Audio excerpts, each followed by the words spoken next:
Around the world, the FBI is now officially joining the investigation into the deadly crash of an Ethiopian Airlines jet. They'll be looking at the certification process used for the Boeing 737 MAX 8 aircraft. Investigators say they're finding more similarities between that crash and one of a Lion Air flight that crashed off Indonesia 5 months ago. Ethiopian Airlines say its pilots went through extra training required by Boeing and U.S. regulators to fly the jet. New Zealand's Prime Minister is immediately banning all semi-automatic weapons and assault rifles from the country. It's about all of us. It's in the national interest, and it's about safety, to prevent an act of terror happening in our country ever again. This announcement comes just 1 week after the shootings at 2 mosques left 50 people dead. The country will launch a buyback program to collect any of those weapons. The country's parliament is expected to pass the proposal, and it could take effect next month. Get this one. A man with millions of dollars to his name says he's still able to get food stamps, and he wants that to stop. It's because low-income or recently unemployed people qualify for food stamps based only on income. Assets are not counted. Jay Coles tells us how he's now taking the issue to lawmakers.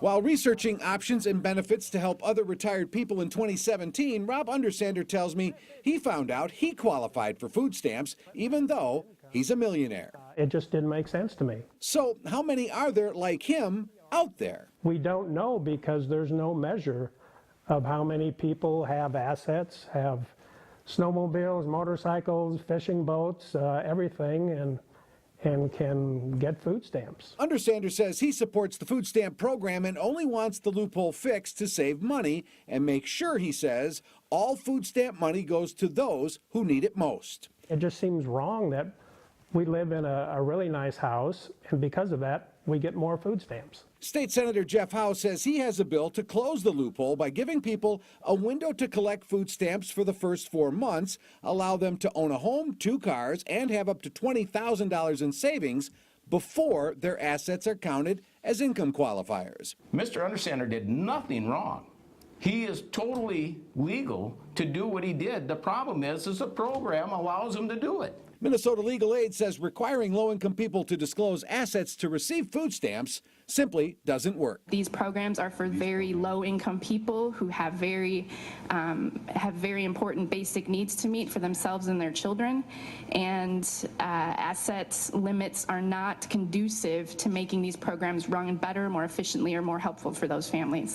Jay Coles, 5 Eyewitness News. The bill is unlikely to be acted upon this session. Undersander tells us that he's collected $6,000 worth of food in 2017, and all of it was donated to charities.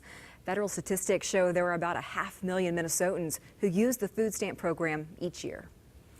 Good news tonight for drivers. Things are changing. Normal parking rules are back in place in St. Paul and St. Louis Park. Both cities lifted winter parking restrictions.